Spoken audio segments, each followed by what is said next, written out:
Hey guys, it's MMA Vulture coming at you live with UFC Vegas 97 Burns versus Brady full card breakdown and predictions. Alright, getting right into the first fight of the night. Zygimantas Ramaska versus Nathan Fletcher. And we're going to go ahead and talk about Nathan Fletcher first. He is 8-1 coming off of a 2-fight win streak against Don Duhis and Alessandro Giordano. Some things to note about Nathan Fletcher is he is a jiu-jitsu grappling predominant heavy fight style. He likes to pressure you, he likes to smother you, he likes to take you down, he likes to grab your ankle, grab your leg. He's a submission artist. He's great at it as well. He has 6 of his 8 wins coming via submission. So just something to note about him. Another thing is he is coming from Cage Warrior, which they are known not to have the greatest of competition over there, as well as he is also coming off of a few injuries, like including staph infection and a broken fibula against Ofli in the road to UFC. Now let's go back to the staph infection. That is known to affect the fighter's gas tank, chin, so just some things to note. Towards the second round, third round, you could be looking at a fatigued Nathan Fletcher. As per usual, he's normally not fatigued during second, third round. Just something to note. Now, going on the other side, Ramaska. He's 9-2 coming off of a 3-fight win streak. And he has a slight reach advantage as well as a height advantage in this fight. He is a predominant boxer. He likes to strike. He has decent grappling, and 6 of those 9 wins are coming by technical knockout or knockout. So he does have hands. He's a great boxer. The only thing that worries me is he does stand stiff when he throws, which makes him hittable.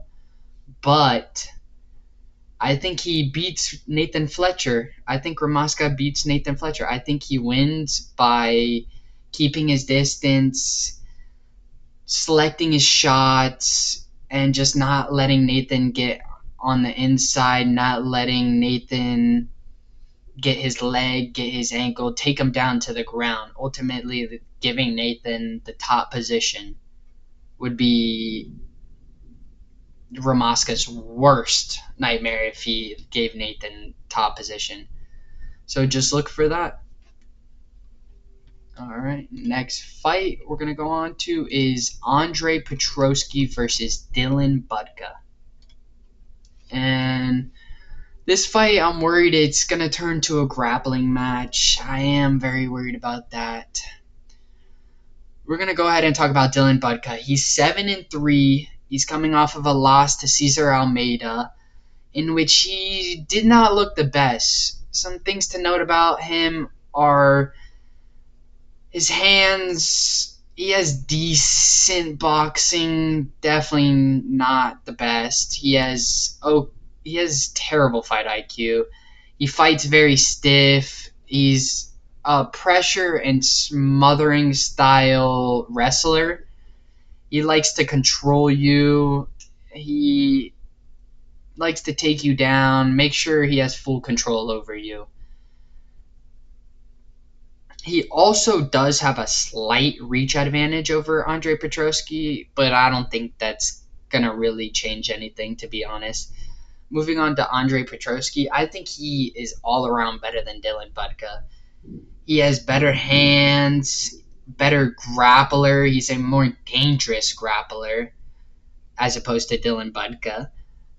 And he's just overall better than Budka. He has more experience. He has wins over Gerald Mearshart, over Josh Frem. He's just all around better. He also does have heavy hands. That's something I would like to note. I think we're going to see André Petroski win by decision or even a late second round, late third round sub. Because of Dylan Budka's gas tank, he tends to gas out towards the end. So I'm going to call André Petroski as my lock of the night, winning second or third round via sub due to Dylan gassing out, as usual. On to the next fight. Jaqueline Amorim versus Vanessa Demopoulos. And we're going to go ahead and start with Vanessa Demopoulos. She is 11-5, coming off of a 2-fight win streak against Emily Ducote and Kanoko Marotte. She is a predominantly jiu-jitsu wrestling style fighter. She, in my opinion, she does lack hands. She doesn't have the best striking. She also screams every time she strikes, kind of giving off a clue, giving herself away as to when she's going to strike. She is a split decision queen. She's known to go to decision a lot. She has never been finished, which I will get to in a second. Let's go ahead and switch over to Jaqueline Amorim. She is 8-1, coming off of 2-fight win streak, and her only loss is to Sam Hughes,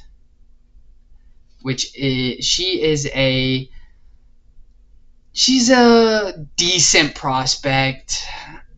I think that was just a fluke. I think Jaqueline Amorim is a great fighter. I think she has all the boxes checked to become one of the top 10 fighters in her division. She also does have a massive reach advantage on Vanessa Demopoulos. Massive. So that is something else to note. I think that Amorim's jiu-jitsu, striking, everything is so much better than Demopoulos. I think she's gonna grapple her, take her down to the ground. I think she's ultimately gonna beat her by sub. I think Jaqueline Amorim gets it done by submission, maybe even by armbar, which hasn't been done in a while. Just something to note there. Alright, on to the next one. We have Gabriel Santos versus Yizha. And this, I think, is going to be a great fight right here. So we're going to go ahead and talk about Yizha first. He is 25-4, coming off of 3-fight win streak. He does have a slight reach advantage on Gabriel Santos, very slight reach advantage.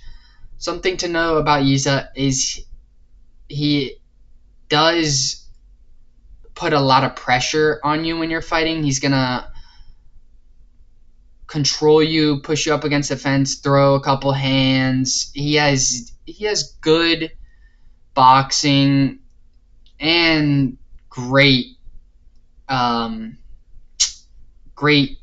defense, which is something that he's definitely going to need against Gabriel Santos.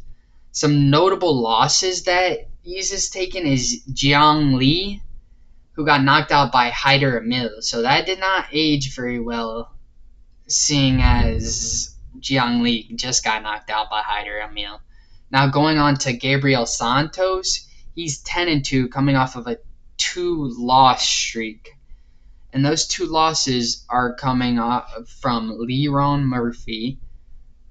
Keep in mind that Leron Murphy is a top 15 in his weight class contender. So just keep that in mind. And that's his debut. That's Gabriel Santos' debut in the UFC is against a top 15 contender in that weight class. And then he also has a loss to an Onama, which has insane hands. He has crazy power in his hands.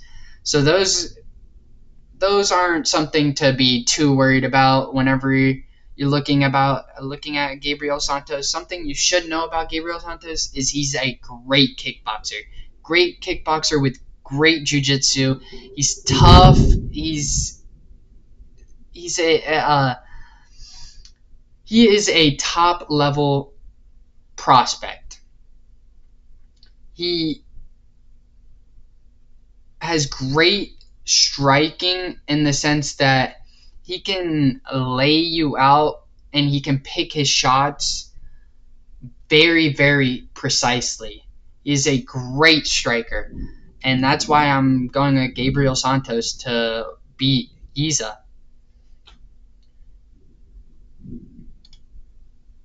On to the next one. This is one of my favorite fights of the night. I think this is going to be fight of the night. This is one of many to potentially be fight of the night.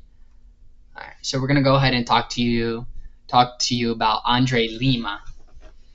He's 9-0, so he's coming off of a 9-fight win streak. And he also is coming in with a slight disadvantage on the reach. Felipe dos Santos actually has the reach advantage coming into this. Something to note about Lima is he is a good kickboxer. He has great takedown defense. He does prefer boxing, but he is a good grappler. He has wins over Mitch Raposo and Rickson Zendium. And he also has 4 first-round knockouts. So he does have heavy hands. It's going to be an interesting matchup here because Felipe dos Santos, again, 8-1 coming off of a win. He fought Manel Cape and lost, and Manel Cape is a top-level contender, so keep that in mind. And he did look rough against Victor Altamirano, but that was due to being at elevation in Mexico. So I wouldn't be too worried on that bout because of the elevation. He also, something to note about Dos Santos is he does have tricky jiu-jitsu. He is great at getting you down, finding those arms, those legs, finding those tricky submissions. So that's just something to know about Dos Santos. I'm going to go ahead and I'm going to pick Felipe Dos Santos. Also, another thing I forgot to say is Andre Lima, his gas tank. I am a little bit worried about him gassing out towards the end of round 2, start of round 3. I am a little worried about him gassing out, so that is something to also look at. But I do think Felipe Dos Santos does get the win over Andre Lima in a very good back and forth battle. Next card. The next fight we have on the card is Isaac Dulgarian, versus Brendon Marotte. And with this fight, I think it's just a set me up. I think they're just setting up Brendon Marotte to lose to Isaac Dulgarian.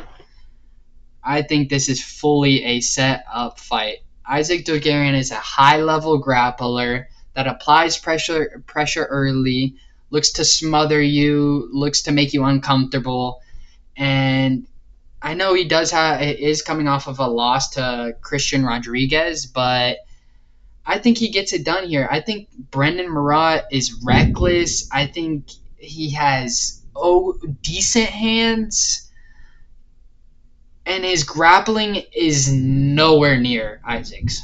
He definitely doesn't have the greatest of grappling. So that is something to look for, is Isaac going in there, being aggressive, taking him down looking to shoot right away, actually, is what I think Isaac's going to do. I think he's going to shoot right away, take Brendon down, and just ultimately take get on top, ground and pound, or submit him by whatever way he wants. Isaac Dulgarian, by whatever way he wants. He can either submit him or he can ground and pound him. I think Brendon Marotte is getting set up. On to the next fight. Featured prelim is Rongzhu versus Chris Padilla. Hope I didn't butcher that. So first we're going to go ahead and we're going to talk about Chris Padilla. He is coming off of 4-fight win streak. He has great takedowns. The problem with his takedowns is he fails to maintain control a lot of the time. He lets them get back up very quickly. He's not all good at keeping them down and having his way with them. His grappling is good, don't get me wrong, but it's not the greatest. And he does have a slight reach advantage over Rongzhu. And now to Rongzhu. Let's get over to Rongzhu. 25-5. He has a lot of experience. He's well-rounded, great boxer, great takedown defense. He also has great grappling. He's all around better than Chris Padilla. I think Rongzhu is gonna beat him by decision. I think Chris Padilla has a very strong chin. I don't think he's going to get dropped, in my opinion. And Rongzhu, he is good striking, and he does have power. He does have power in his hands, so I'm thinking this one goes to decision. I think Rongzhu beats him via decision. I think he outstrikes him, out-grapples him. I don't really see Chris Padilla out-grappling Rongzhu. I think Chris is going to all around get outstruck, out-grappled. I think Rongzhu just beats him. On to the next fight. On to the main card now. Trevor Peek versus Yanal Ashmouz. Sorry if I butchered your name. So we're going to go ahead and talk about Trevor Peek first. He's 9-2 coming off of a loss to Charlie Campbell and a win over Muhammad Yahya, which is a top-level contender. So my thing with Trevor Peek is he's a very chaotic pressure fighter. He lost to Chepe and Charlie Campbell. He does have a slight reach advantage over Yanal, so keep that in mind. He is a great boxer. He has power in his hands. He's a decent wrestler, decent grappler, and he's very tough. He is tough as nails, man. I see him outstriking Yanal. I think Trevor Peek is definitely better in terms of hands-wise and wrestling-wise, I'd say. Now over to Yanal. He is a good striker. He is very kick-based. He likes to throw kicks. He does have a loss to Chris Duncan. He did beat Sam Patterson. And he does have power in his hands. This fight is going to be very close. I honestly think Trevor Peek pulls it out 29-28 via decision, but I think this is going to be a great fight. I think this also has a chance of being fight of the night as well as the André Lima versus Dos Santos card. I think they're going to bang it out, in my opinion. I think they're going to throw hands. It's going to be very minimal grappling exchanges, in my opinion, unless Yanal comes out and that's his game plan is to grapple. But I don't see that happening, seeing as Trevor Peek, in my opinion, has better grappling than Yanal. but we'll see. I'm going with Trevor Peak.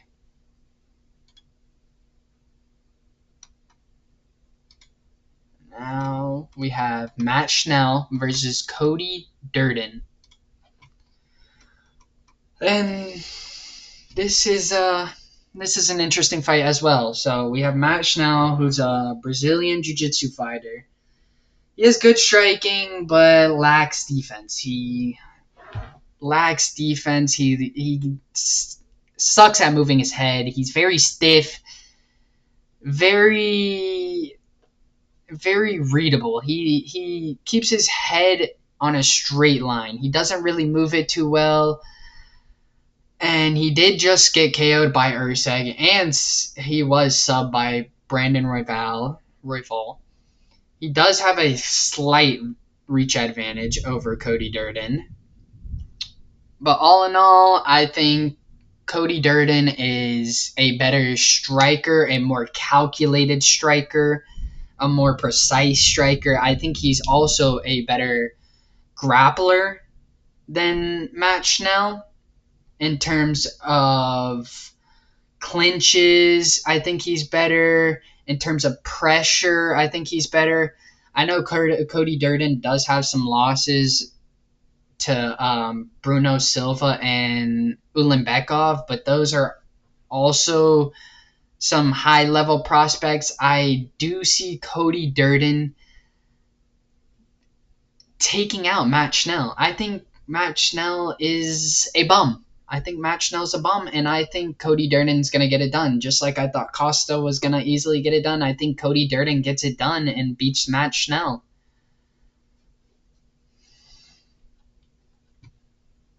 On to the next fight is Kyle Nelson versus Steve Garcia. This is going to be a crazy fight.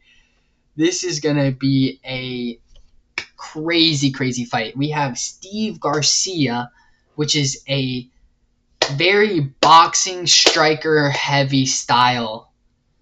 He has heavy hands. He has a significant reach advantage as well as good grappling defense. It's going to be very hard for Kyle Nelson, in my opinion, to take down Steve Garcia. I don't really see him being able to easily take down Steve Garcia. I think Steve is great at his grappling defense, and I see this being a very boxing fight, boxing heavy fight. So them throwing fists, throwing haymakers. I think Kyle Nelson is very wild. That's the only thing I will say about Kyle Nelson is he is very wild in his punches. He likes to throw over looping hands, and I think Steve Garcia will catch him if he does that. I think Kyle Nelson does have good grappling. He's a pretty good kickboxer. He's just very wild. That's ultimately what he is. He's very wild, and that could ultimately lead him to getting caught, leaving his chin out. He does have a loss to Jai Herbert, but Jai is, again, top-level contender. He does have wins over Fernando Padilla, but he was getting touched up in that. So that's just another thing to note. He was getting touched up in that fight before he ultimately beat him. And I just ultimately think that Steve Garcia gets this done. I think Steve Garcia beats Kyle Nelson by outstriking him and out-grappling him. I think this is going to be a striking-heavy matchup. I think somebody might get laid out, and I think it might be Kyle Nelson. I'm going with Steve Garcia to beat Kyle Nelson via knockout. On to the next one. Let's go. Jessica Andrade versus Natália Silva. And this is a great matchup here. So we have Jessica Andrade, who is 26-12, coming off of a 2-fight win streak. She is a striker with great hands, good takedown defense. She does have heavy hands. She is a very pressure-friendly fighter. She likes to put the pressure on you. She likes to take it to you. She is older than, quite a bit older than Silva. And another thing to note is she does have, Silva does have a slight reach advantage. Silva is 17-5, and she's coming off of a 5-fight win streak, as far as I can tell. And she is all around better striker, better grappler than Jessica Andrade. She has some of the best striking I've seen in a while, some of the best footwork I've seen in a while, and she does have a slight reach and height advantage over Jessica Andrade. I know Jessica Andrade does have that one-punch power, but I don't see that happening here. I think Natália Silva is going to have her way with Jessica Andrade in the sense of grappling. When it comes to throwing hands, I think it's going to be a little bit closer on the feet wise than many people expect, but I think grappling wise, I think Natália Silva has the upper hand on the ground, and I think Natália Silva gets it done. I think Natália Silva beats Jessica Andrade.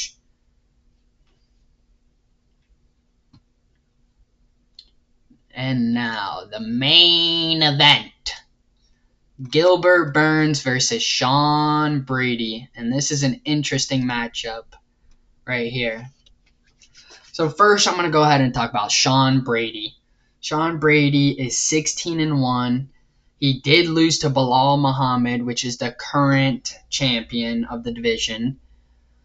And he is a Brazilian Jiu-Jitsu, dangerous grappler. As far as hands-wise, he has decent boxing. He's good at fighting on the inside. He is coming off of a win over Kevin Gastelum, even though Kevin Gastelum's he's all right. He's mid. And I think Sean Brady is all right. He's an all right fighter. He is a top contender coming up, as was Kyle Baralho versus Jared Cannonier. And I think this is a similar fight situation in the sense that you have a upcoming prospect coming to dethrone a veteran that has been here for a while in Gilbert Durden Burns. And Gilbert is 22-7. He's coming off of 2 losses, but mind you, those losses are 2 high-level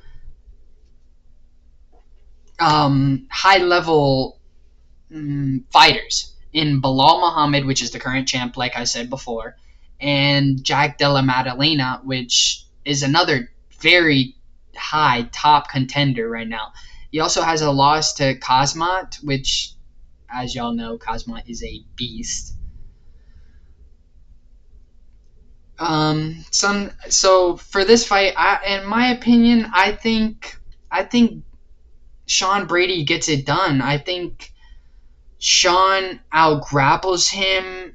Now on the feet, I think it's a lot closer than some would expect, in the sense that Gilbert has great strikings. He does sometimes throw looping shots. That's something that he is known to do every so often. He does throw looping shots. I think Sean is gonna push the pace. I think he's gonna look for takedowns, take Gilbert down. It's not gonna be easy by any means, but I think Sean gets it done by decision. I think Sean Brady beats Gilbert Burns via decision. I think he out-grapples him. Outstriking is a little bit, I don't know if he outstrikes Gilbert, but I do see him outstriking Gilbert. As Gilbert's getting older, he doesn't have all that power. He doesn't have the preciseness he used to. I think Sean just beats an older Gilbert Burns.